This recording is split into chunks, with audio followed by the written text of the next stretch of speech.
மற்றொரு அண்மை செய்தியை பார்த்து வருகிறோம். கரூர் கூட்ட நெரிசல் வழக்கு விசாரணைக்காக டெல்லியில் உள்ள சிபிஐ அலுவலகத்தில் செந்தில் பாலாஜி ஆஜராகி இருக்கிறார். கூடுதல் விவரங்களை செய்தியாளர் சுசித்ராவிடம் கேட்கலாம். சுசித்ரா, தற்போது செந்தில் பாலாஜியிடம் என்னென்ன மாதிரியான கேள்விகள் முன்வைக்கப்பட இருக்கின்றன?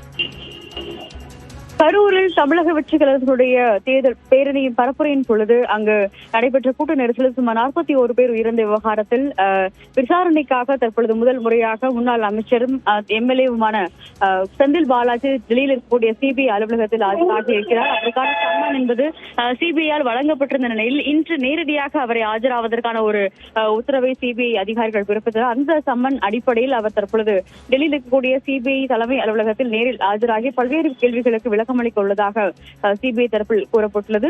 மிக முக்கியமாக இது முதல் முறையாக இந்த கரூர் விவகாரத்தில் செந்தில் பாலாஜி விசாரணைக்கு ஆஜராகியுள்ளது குறிப்பிடத்தக்கது. தமிழக வெற்றிகளுடைய நிர்வாகிகள் மிக முக்கியமாக ஆதவ் அர்ஜுனா மற்றும் முசி ஆனந்த் முதற்கட்டமாக வழங்கிய வாக்குமூலம், அதன் பிறகு தமிழக தலைவர் விஜய் வழங்கிய வாக்குமூலம் ஆகியவற்றின் அடிப்படையில் கரூர் கூட்ட நெரிசலுக்கும் செந்தில் பாலாஜிக்கும் தொடர்பு உள்ளதாக அவருடைய வாக்குமூலங்களில் அவருக்கு குறிப்பிட்டிருந்தது குறிப்பிடத்தக்கது. அதன் அடிப்படையில் இந்த ஒரு விசாரணை நடைபெறுவதாகவும் சிபிஐ அதிகாரிகள் தெரிவித்திருக்கிறார்கள். சுமார் 11 மணிக்கு அவரிடம் விசாரணை தொடங்கும் எனவும் அந்த விசாரணை ஒரு சில மணி நேரங்கள் நீடிப்பதற்கான வாய்ப்புகள் உள்ளதாகவும் சிபிஐ அதிகாரி தரப்பில் கூறப்பட்டுள்ளது. அதாவது தாவேகா தலைவர்கள் முன்வைத்துள்ள அந்த ஒரு குற்றச்சாட்டுகள் அவர்கள் வழங்கியுள்ள ஒரு வீடியோ ஆதாரங்கள் அடிப்படையில் செந்தில் பாலாஜியிடம் பல்வேறு கேள்விகள் கேட்கப்படும் என்ற ஒரு தகவலையும் அதிகாரிகள் தெரிவித்திருக்கிறார்கள். இன்னும் சற்று நேரத்தில் அவருடைய அந்த அதிகாரப்பூர்வ விசாரணை தொடங்கும். முதற்கட்டமாக அவரிடம் அடையாள அட்டையினுடைய சரிபார்ப்பு உள்ளிட்ட முதற்கட்ட ஒரு நிர்வாக பணிகள் என்பது தற்பொழுது நடைபெற்றுள்ளன. அதன் பிறகு அவர் உள்ளே சென்று அந்த கேள்விகளுக்கு பதிலை அளிப்பார் என்றும் எதிர்பார்க்கப்படுகிறது.